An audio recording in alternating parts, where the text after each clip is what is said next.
कि जो सीखना ही नहीं चाहते और फिर भी हमें सौंपे दिए जाते हैं। न वो हंटरों से ठीक होते, न वह प्यार से, न मार से, उनको हम मार देते हैं। बुद्ध हंसे और बुद्ध ने कहा, केशी, मैं भी वैसा ही करता हूं।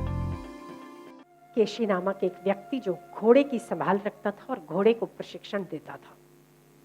भगवान बुद्ध एक बार उससे मिले। बुद्ध ने पूछा, केशी, घोड़े को प्रशिक्षण कैसे देते हो आप?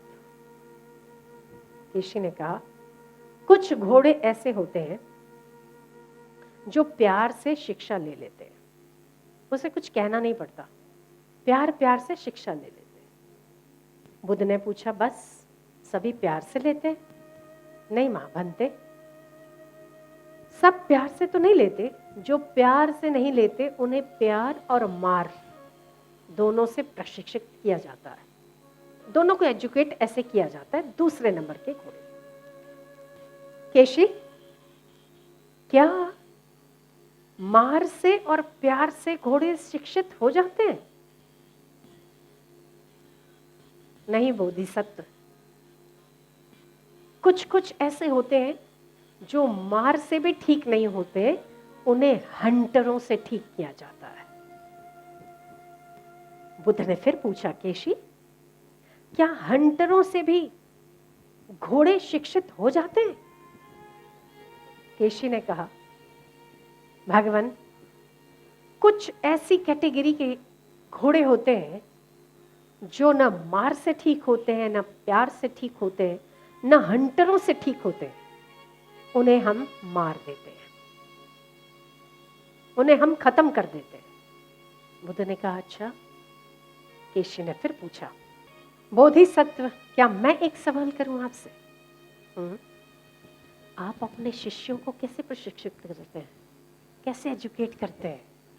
मुझे पूछते हैं घोड़ों को कैसे प्रशिक्षण देते हैं, मैं पूछता हूं आप अपने शिष्यों को कैसे एजुकेट करते हैं? बुद्ध ने कहा, ठीक वैसे ही जैसे आप करते हैं, ठीक वैसे ही जैसे आप करते हैं। बोले, मैं तो पहले नंबर की कैटेगरी वाले घोड़ों को प्यार से करता हूं। बोले, मैं भी वैसा ही करता हूं, जो प्यार से समझते हैं उसे मैं प्यार से समझाता हूं और समझ जाते हैं। फिर दूसरे नंबर के साथ क्या करते हैं आप? जैसा आप करते हैं वैसा ही मैं करता हूं। तो हम तो उसे मारते भी हैं और उसे प्यार भी करते हैं। मैं भी वैसा ही करता हूं, डांटता भी हूं और फिर प्यार भी देता हूं।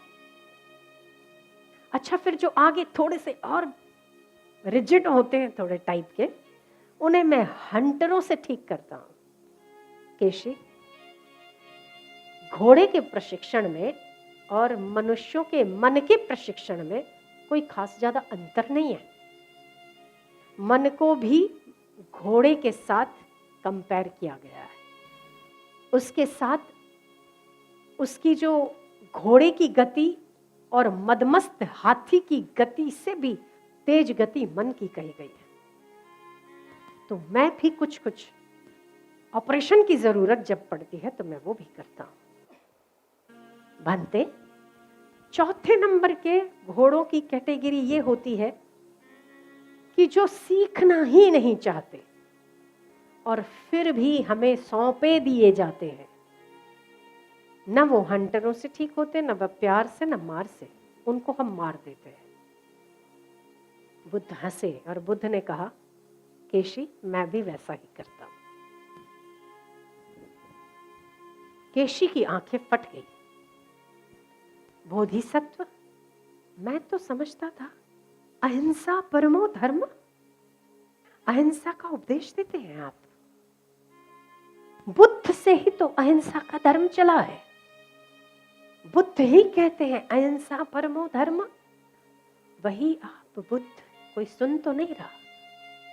कोई ये सुन लेगा कि बुद्ध मार भी सकते हैं, श्रद्धा हट जाएगी आपसे। बुद्ध फिर हंसे। उसे हम मार देते हैं केशी। भंते, मैं कुछ समझा नहीं, क्योंकि आपके स्वरूप से, आपकी आंखों से और आपके कोमल कोमल हाथों से लगता तो नहीं है कि आप मार भी सकते हैं। आपकी वाणी की जो मिठास और मधुरता है, लगता तो नहीं है कि आप किसी की मृत्यु का कारण बन सकते हैं। केशी, आवश्यक नहीं है मारना मतलब शरीर को मारना।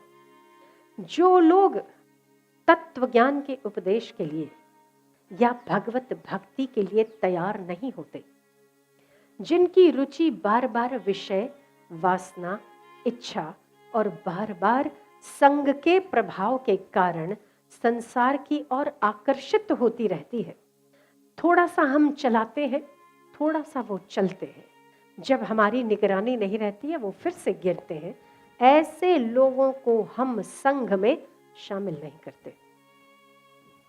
मुझे मेरा मानना है केशी कि एक बार सारे चक्र में 84 लाख योनियों में एक बार ही मनुष्य जन्म मिलता है। उस मनुष्य जन्म मिलने के बाद भजन करने का अधिकार हम छीन लेते हैं। उससे मृत्यु से बढ़कर दंड होता है। इससे बड़ा दंड और क्या होगा कि हम उसे मारे? शरीर मरेगा, पर अगर आध्यात्मिक पथ पर चलने का अधिकार छीन लिया जाए, उससे बड़ी इस संसार में कोई मृत्यु नहीं हो सकती।